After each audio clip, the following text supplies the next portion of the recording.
नमस्कार दोस्तों, स्वागत है आपका आज के करंट अफेयर्स के डिस्कशन में। तो चलिए स्टार्ट करते हैं आज का डिस्कशन। सबसे पहले हम बात करेंगे नमो ड्रोन दीदी स्कीम के बारे में। ये स्कीम जो है, इसके द्वारा 15,000 महिलाओं को स्वयं सहायता समूह के माध्यम से चुना जाएगा और इनको प्रशिक्षित किया जाएगा ड्रोन चलाने के लिए। और इनके द्वारा जब ड्रोन की सर्विस दी जाएगी तो उसको रेंट पे किसानों को मुहैया कराया जाएगा। खबर ये है कि सरकार के द्वारा ऑपरेशनल गाइडलाइन जो है नमो ड्रोन दीदी के बारे में जारी कर दिया गया है। इस गाइडलाइन के अनुसार सरकार जो है एक एम्पावर कमेटी बनाएगी जिसमें विभिन्न मंत्रालयों के सचिव होंगे और उनके द्वारा drone portal IT based MIS system को देखा जाएगा, रियल टाइम मॉनिटरिंग की जाएगी और ड्रोन ऑपरेशन ट्रैकिंग को एनालाइज किया जाएगा ताकि स्कीम के स्मूथ एग्जीक्यूशन और इफेक्टिवनेस को कायम किया जा सके। ये जो स्कीम है वो आपको एग्रीकल्चर्स और फार्मर्स वेलफेयर्स के द्वारा चलाया जा रहा है। यह पूर्णतः सेंट्रल सेक्टर स्कीम है जो कि दीनदयाल अंत्योदय योजना नेशनल रूरल लाइवलीहुड मिशन के तहत चलाया जा रहा है। इसका मुख्य उद्देश्य 2024 और 25 में 15,000 महिलाओं को स्वयं सहायता समूह के माध्यम से चयन करते हुए उनको प्रशिक्षण दिया जाए ताकि उनके द्वारा किसानों को एग्रीकल्चर के यूज के लिए ड्रोन सर्विस मुहैया कराया जा सके। इस स्कीम के अगर फीचर की बात की जाए तो इसमें जो है किसानों के द्वारा मांग की जाएगी सर्विस की और इन ड्रोन दीदी के द्वारा उन सर्विस को उस एरिया में दिया जाएगा। इसमें जो फाइनेंशियल असिस्टेंट है उसमें आपको फाइनेंशियल असिस्टेंट जो है 80% ऑफ ड्रोन और एसेसरी कॉस्ट दिया जाएगा जो कि 8 लाख तक होगा। इसमें लोन दिया जाएगा national agriculture infrastructure financing facility के द्वारा जो कि 3% ब्याज के साथ जो रिमेनिंग कॉस्ट है उसके लिए अलग से लोन दिया जाएगा, बैंक के थ्रू दिलवाया जाएगा। इसका जो ट्रेनिंग होगा वो आपको क्वालिफाइड वुमेन्स ट्रेनिंग लेंगी under going training drone pilot के रूप में और एग्रीकल्चर का एप्लीकेशन कैसे किया जाएगा इसके संबंध में उनको ट्रेनिंग दिया जाएगा। इंफ्रास्ट्रक्चर एंड सपोर्ट फ्रॉम जो है वो आपको लीड फर्टिलाइजर कंपनी के द्वारा किया जाएगा। लीड फर्टिलाइजर कंपनी वो कंपनी होगी जिनके द्वारा किसानों को जो है जो फर्टिलाइजर सप्लाई किया जाता है। तो इनके द्वारा क्या किया जाएगा कि जो भी रिपेयर और मेंटेनेंस कॉस्ट होगा ड्रोन का वो फर्टिलाइजर कंपनी के द्वारा दिया जाएगा। ऑल्सो प्रमोट किया जाएगा इनके द्वारा नैनो फर्टिलाइजर यूज के लिए।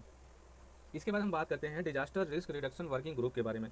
तो ब्राज़ील में इसका मिनिस्ट्रियल मीटिंग आयोजित हुआ है और भारत इसमें भाग लिया है। भारत के द्वारा इसमें भाग लिया गया है।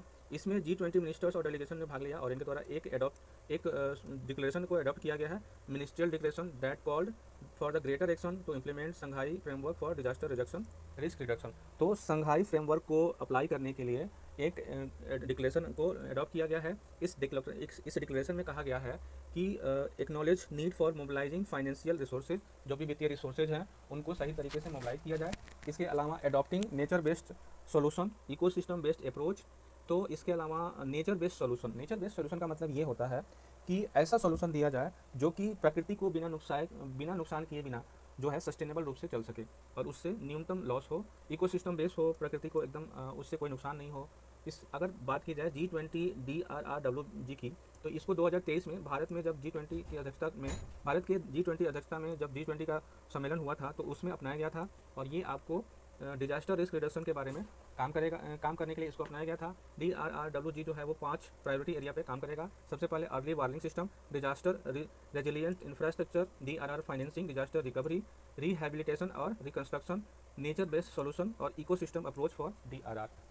संघाई framework for disaster risk reduction की बात की जाए तो ये 15 साल का नॉन बाइंडिंग एग्रीमेंट है। नॉन बाइंडिंग का मतलब ये होता है कि ये किसी देश पे बाध्यकारी नहीं है कि उनके द्वारा इसको लागू करना ही करना है। इसमें 7 टारगेट्स को रखा गया है और ये जो है आपको हाइगो फ्रेमवर्क फॉर एक्शन जो कि 2005 से 2015 तक लागू था, उसका अपडेटेड वर्जन इसको कहा जा सकता है, जो कि 2015 में इसको अपडेट किया गया 30 के लिए, यानी कि 15 साल के लिए। ये जो अपनाया गया था आपको United nation world conference on disaster risk management जो कि संघाई में 2015 में आयोजित हुआ था, इसमें इसको आयोजित किया मतलब अपनाया गया था। DRR जो है ये कंसेप्ट और प्रैक्टिस है to reduce disaster risk through systematic effort to analyse and reduce casual factors of disaster. तो एक व्यवस्थित व्यवस्था के तहत हम एफर्ट लगाएंगे जो भी इसमें सम्मिलित देश हैं ताकि कैजुअल फैक्टर्स ऑफ डिजास्टर को कम किया जा सके। इसका जो मुख्य उद्देश्य है reduction of disaster risk and losses. तो सबसे पहले तो हम कि आपदा के रिस्क को कम करें कि आपदा कम से कम आए। उसके अलावा अगर आपदा आती भी है तो उससे जो जान माल का नुकसान होता है उसको कम किया जा सके, जीविकापार्जन जो प्रभावित होता है उसको कम किया जाए, स्वास्थ्य पर बोझ को कम किया जाए। इसके बाद जो है इकोनॉमिक, फिजिकल, सोशल, कल्चरल और इन्वायरमेंटल एसेट्स को कम नुकसान पहुँचे। इसमें आप देखते हैं कि क्या क्या रिड्यूस करना है। तो रिड्यूस में आप global disaster mortality, number of affected people, economic loss in relation in to GDP, damage to critical infrastructure and service disruption.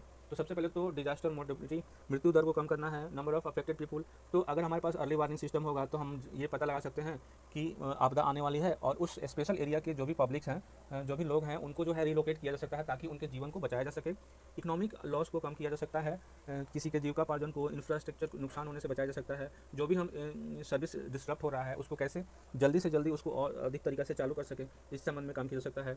Increase sustainability, increase में अगर बात की जाए तो नंबर ऑफ कंट्री और कंट्री को जोड़ा जाए DRR में। उसके बाद इंटरनेशनल कोऑपरेशन स्थापित किया जाए और across the early warning system को डेवलप किया जाए ताकि नॉलेज को शेयर किया जा सके। तो ये 7 टारगेट्स हैं। इसके बाद हम बात करते हैं इंडोनेशिया के बारे में। इंडोनेशिया की राजधानी जकार्ता है। इंडोनेशिया में हाल ही में एक द्वीप है, आइलैंड है, फ्लोरेस आइलैंड। तो यहाँ के लेवोटोबी लाकी लाकी वोल्केनो में जो है वो विस्फोट हुआ है। विश्व का लार्जेस्ट आर्चिपेलागो लोकेट करता है आपको इंडोनेशिया में। मेनलैंड है यहाँ पे, साउथ ईस्ट एशिया जो है इंडियन पैसिफिक ओशन का। यहाँ पे 5 आइलैंड हैं। सबसे पहले सुमात्रा, जावा, कालीमंथन, मंथन, सुलावेसी और पापुआ।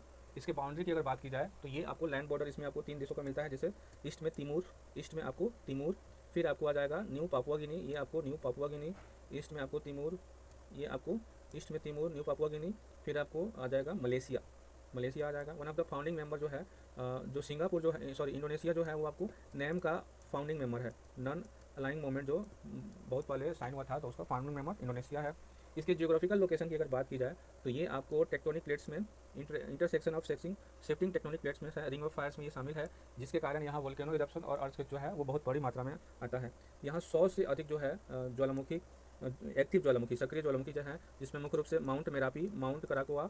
इसके अलावा ये इसका क्लाइमेट की अगर बात की जाए तो ये इक्वेटर से होकर गुजरता है और ये ट्रॉपिकल क्लाइमेट में आता है। इसके बाद हम बात करते हैं रिवर्स सिटीज अलायंस के बारे में। तो हाल ही में गंगा उत्सव 2024 ऑर्गेनाइज किया गया है national mission for clean Ganga के द्वारा, और इसमें भागीदार थे सभी city under river city alliance के तहत।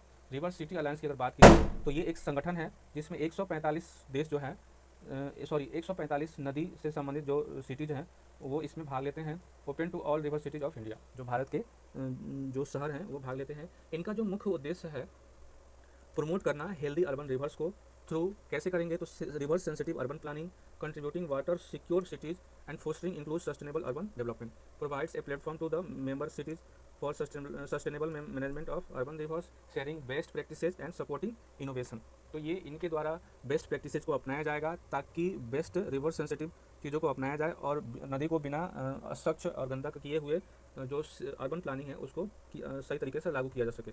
इसके बाद हम बात करते हैं जेनेटिक एआई के बारे में। तो जेनेटिक एआई क्या है? तो ये एक प्रकार का आर्टिफिशियल इंटेलिजेंस है जो कि जनरेटिव एआई से अलग होता है और ये आपको इंडिपेंडेंटली काम करता है। इसके द्वारा जो गोल्स होते हैं उसको मिनिमम ह्यूमन इंटरवेंशन के द्वारा, मतलब कम से कम मानव हस्तक्षेप के द्वारा उसको लागू किया जाता है। जेनेटिक एआई जो है वो आपको एआई का एडवांस टेक्निक है जिसके द्वारा डाटा को एनालाइज किया जाता है, उसके नेचुरल लैंग्वेज को समझा जाता है और उसके बाद फैसला लिया जाता है, यानी कि डिसीजन किया जाता है। ये आपको चेंजिंग कंडीशन और एक्शन जो इनके द्वारा लिया गया है उससे भी इनके द्वारा सीखा जाता है।